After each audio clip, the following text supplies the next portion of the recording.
Hey, welcome to this video about tables. Tables is a wonderful feature of Excel. A lot of Excel geeks and nerds love tables because it's a feature that empowers you to do a lot of things without having to create complicated and weird functions. Naturally, I could spend tons of hours on tables, but let's talk about it in brief detail, and also let's show you the new features they added to table, the ability to put a slicer to your table, and that is one hell of a cool new feature. So let's get to it. So if I'm here, I'm in my table. You can find your own table if you're interested on my website, jameswdh.com/finance, and you'll be able to find these videos and also find tons of material, on that website. So here we are. If you open the file called Finance Tips and Tricks, you'll get to the Tables tab. And if you're on the Tables tab, I want you to know about something special, the table, right? So to make a table, it's not difficult. You hit Control T, right? You select one cell inside of the range. So I selected, what is this one here? It's E5, but I could have selected G10. It's not important which cell you select. It's just, it needs to be one inside of the range. And then I hit OK. After I've made sure that this is the proper selection, you can see the dancing ants around it, and it's proper. And my table has headers. I hit OK, and it becomes blue. First thing happens, it gives a style. You can edit this style. There's lots of ways of doing it, but the best way is to go under the Design tab and just choose another design. These are a bit archaic. They look old a bit. They've been around for quite a bit of time. But for sure, you can check them out and try the ones that you like the most. So that's for styles. There's also other options because you get these filters. And with filters, you can filter out certain informations that you want. So like these are municipalities with provinces and the type of status it has. So I've got Toronto and the province Ontario, and Montreal and the province Quebec, and so etc. etc. I've got all this neat information, but maybe I'd like to figure out only the provinces which are in Ontario. So I can use this checkbox and go down here on the filters and uncheck Select All and check only Ontario. And by doing this and by hitting OK, you'll notice that my data now goes 2, 5, 7 because it's hid all the rows, right? And it only kept the ones written Ontario. And so my list is a bit shorter, and I'm able to see it quickly. And I just want to see the towns in Ontario. So now I uncheck Select All here, and I check Town. And so these are what are considered towns in Ontario. But there's also things that people are going to call municipalities, right? And there's also things that people are going to call cities, right? And you can clearly filter and clear all of them, filter them easily, and see the list of who they are very quickly. If you want to clear your filters, you can naturally go and clear one at a time by going here and hitting clear and going on this one and hitting clear.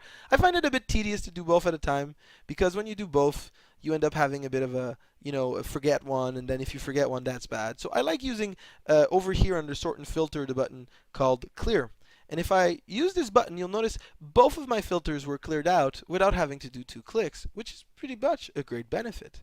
You'll also see that there's some very, cool sorting features. So right now we're sorted by population of 2016, but I could sort them by area. And if I hit this, it should try to sort these things by area, right? You'll notice that it didn't do a proper sort. And the reason for the proper sort is because this was inputted as numbers, which are text because it's to the left. So to make a proper sort, what should I do? I'm going to need to create a column with only the numbers. Maybe I can actually type 1117.2 and then hit enter and use flash fill to get all the other answers. And look at that. Didn't flash fill do just a wonderful job? So then I can now use my new column and sort it this way, from largest to smallest. And now I can see by size, right? By area size, how it is. But you'll notice that because it was a text entry, the sorting wasn't possible. So this is very interesting how I used flash fill combined with table to be able to produce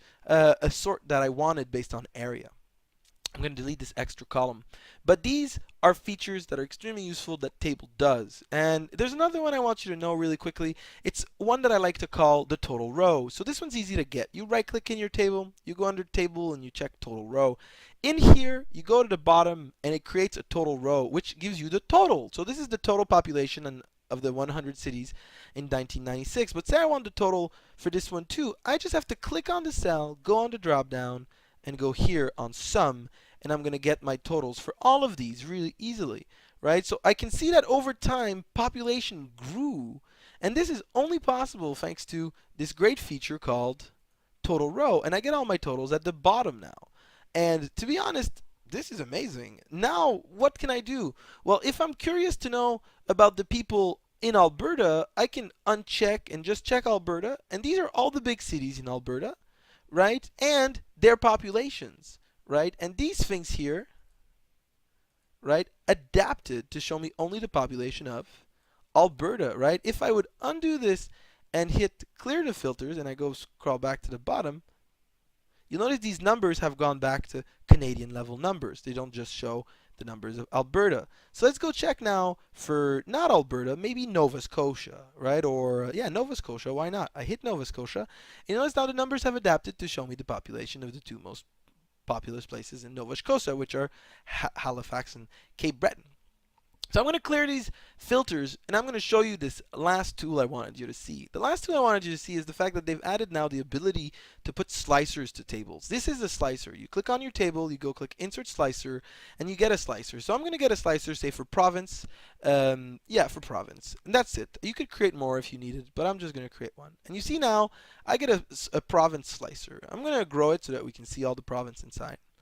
And I'm going to show you the benefits it has. I'm going to move my face over here to the data. And if you look at my Excel now, if I select Alberta, what happens? Only the Alberta information is visible. But it's a bit easier to use this than the filters, right? Let me, oops. Sorry about that. Let me move my face, right? So if you see here, right, as I click Alberta, all of Alberta, all of British Columbia, Manitoba only has one. New Brunswick has 3. But it's easier to navigate. And look at how cool my totals change, right, based on what I'm clicking. So this is like something you can give to your boss, and he can look at your table filtered without him having to learn necessarily how to use filters. He just has to use this nice section of your Excel to do that. And this new slicer feature really is really great for a lot of government employees that like to make their files a bit easier to navigate. So I hope you like this table section about how you can make your life easier by using tables, right? Let me know if you want some more details, right? Remember that you can access all of these files online on JAMESWDH.com/finance, and stay here, right, so that we can talk about the new pivot table features, including the new slicer for pivot tables called the timeline slicer.